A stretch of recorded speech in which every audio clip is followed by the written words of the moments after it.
It's you I like. It's not the things you wear. It's not the way you do your hair. It's you I like. The way you feel right now. The way down deep inside you. Not the things that hide you. Not your toys. They're right beside you. It's you I like. It's you I like. Hi, my name is Mr. Todd Cole. I'm an instructor here at Westminster College at the School of Education, and I have one question to ask you. What would Mr. Rogers do? WWMRD question mark. Particularly, what would he do if he needed to relieve feelings of stress and feeling scared about school violence, whether it be gangs, bullying, or school shootings? How would he help a child navigate the way through those feelings? How would he help a teacher find ways to use strategies to help kids through those feelings? How would he help parents to help kids at home when they're dealing with those feelings? First thing I think he would do would be to sing, just like I did for you. It's You I Like, that he sang and wrote many, many years ago.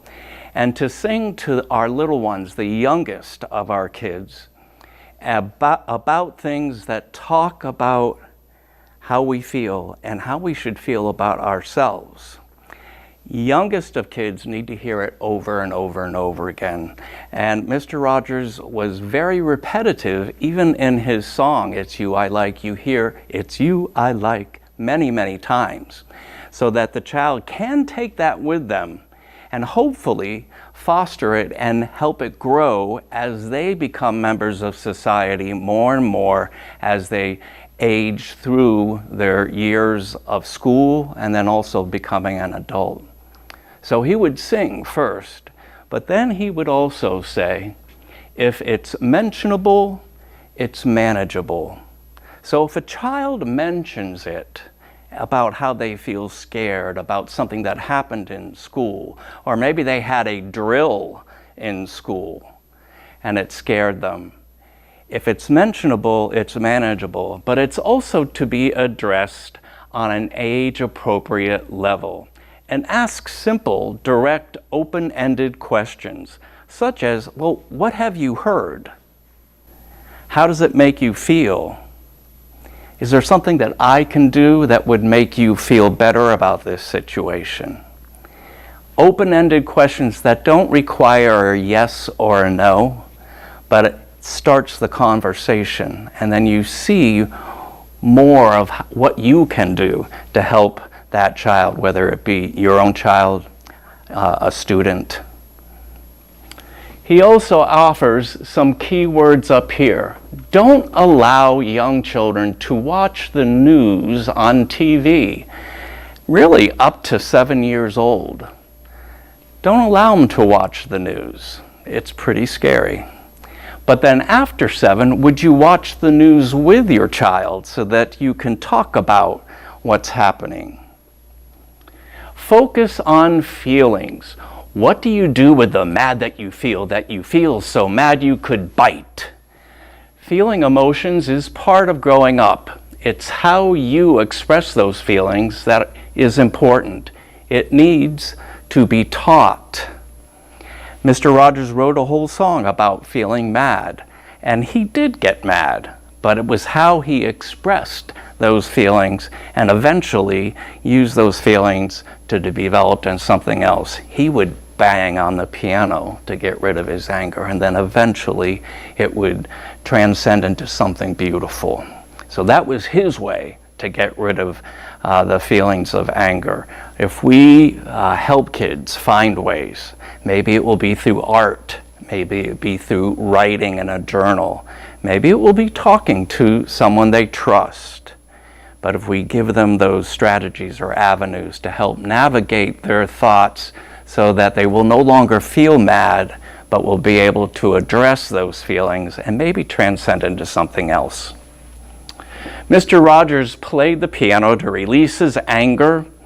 He also suggests there's only one person exactly like you in the whole world, and he really worked on self-worth. And we know that from everything that we've seen about Mr. Rogers. He comes over here and says, there are 3 ways to be successful in life. The first is to be kind, the second is to be kind, and the third is to be kind. Now, how can we do that? We can't just say it. We have to teach it. Teach it through literature. I have many books here about Mr. Rogers, his life, his message, and there's many books here on peace. It isn't something you just say. You have to teach peace. Many books here on feelings and how to feel, how to express yourself when you have a feeling that's something new to you that you've never felt before. And there's many books down here about school violence and how to deal with it. So you can use literature to help you through this very sensitive topic. When we come over here, speak with a loving tone. I like you for being you. Welcome all children into your classroom. I love this photo of Fred, and he's soaking his feet in one of the pools with Officer Clemens, and he was African American. And back in the days of the late 60s and early 70s, it was not the norm to have a television show for children where they had diversity within the land of make-believe, but also in his real life when he was sharing lives with one another. He also had a mayor in the land of make-believe who was a woman who was a Native American.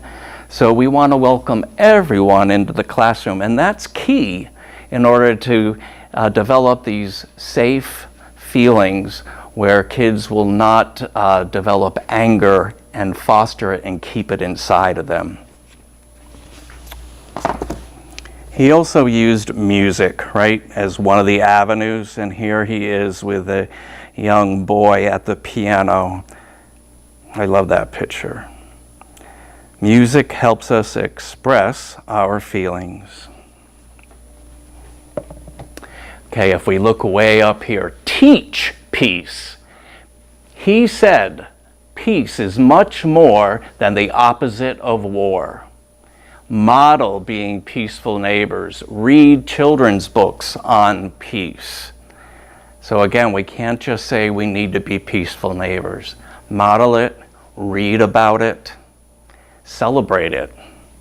I'd love to have like a peaceful neighbor day in our community. It might happen. The blue star here, look for the helpers. I love that quote from him. He used that quote right after 9/11. And people were looking to Mr. Rogers, help us out. We don't know how to deal with this feeling of great sadness when something so tragic happened in our nation. Teach children to not only look for helpers, but be helpers. Teach them to hold the door open for a neighbor. Model it. Okay, and point it out to them when they do something that you're happy about. So model being a helper and let them become a helper too, even with their peers at school. What a difference one person can make in the life of another. Be that person, be that teacher. It takes just one person. Those are Fred's words. Limit screen time and talk, read, and play together. I just went to a graduation party and I gave them a monetary gift, but along with it, I gave them some microwave popcorn. And I said, do me a favor and pop some popcorn and go out into your hallway in your dormitory and sit with your neighbors that you share the hall with and just talk instead of, you know. Explain how shooting drills will help to keep them safe. So that's one way of having helpful neighbors. We have security guards in school now. We have locked doors, so it's more difficult for our neighbors to get in, but it's more difficult for stranger danger as well. So let them know that people are working on trying to make the place safe, the school safe. Teach mindfulness. Teach children breathing exercises. It makes a difference. I do it every day at the beginning of my classes. It takes less than a minute, just those breathing. I do it when I go to bed now, too. And I ask my students here at Westminster, every time they hear the chimes ring on Old Main Tower, to just take a deep breath. So that's every 15 minutes. Draw or write about your feelings. Sing. Fred did. This is all pieces of advice that Fred has given us in the past that we need to carry with us, and we need to be the model that Fred would be if he was still alive. We can take his philosophy with others. Some books that I want to feature. This one's brand new. I just wrote an editorial on it. One Thursday Afternoon is about a girl who's picked up by her grandfather at school, and she's very quiet on the way home. And he doesn't know what's wrong. And finally, she does let him know that they had a drill for school shootings, and it really scared her. What does he do? But he takes her to the park, and they paint. And she was able to relieve and express some of those feelings that she had through her painting. What a great grandfather she had. So another way to express yourself is through painting. Fred's big feelings, and it just talks about all the feelings we have. Even when he was a child, he was bullied. He also had a strong case of asthma, so he had to stay inside during the summer months, and that's when he would write and make his own plays and develop his own puppets, and then also learn how to play the piano very well. But he struggled just like you and me, and look what happened. He made a television ministry for children and made it his life ministry. Over here, Fred Rogers' Gift of Music, and this is particularly focusing on how music helped him as a child all the way through his television world. And talked about what do you do with the mad that you feel so mad you could bite. And so that's in here too. I love this one. It's a picture book, and it goes through his life, but the very last page just shows him walking with all different types of children, sizes, faces, colors, some in wheelchairs. And they were following him, some ahead of him, some behind him, some right beside him. That's our Fred Rogers, right? Fred Rogers also believed in Erikson. Erik Erikson is one of the theorists that I study in educational psychology. And he appreciated Erik Erikson because he had 8 stages that started from birth till death, whereas all the others just sort of started from birth and ended at adolescence. But Fred liked how Erik focused on one person that would help the child from birth to 2 years old, being the mom, traditionally. And then right after that stage 2, mom and dad. The next stage, mom, dad, and the rest of the family. The next stage, the neighborhood and the teachers, the school. And the next stage 5, that's where adolescence comes in, and the child starts to believe in certain philosophies of politics and religion. They may be experimenting with how they dress or how their hair looks, or maybe putting another earring in their ear. But it talks about as long as the child in that stage is not hurting him or herself or others, that it's just a time where they have to navigate through new waters. And Fred and Erickson wanted you to know that they're going to be okay as long as they aren't hurting themselves or others. So if you see that they're losing a lot of weight or gaining a lot of weight quickly, or their grades have taken a huge dip, or you see that they're being more of a recluse and they aren't hanging out with their friends, those are big red flags.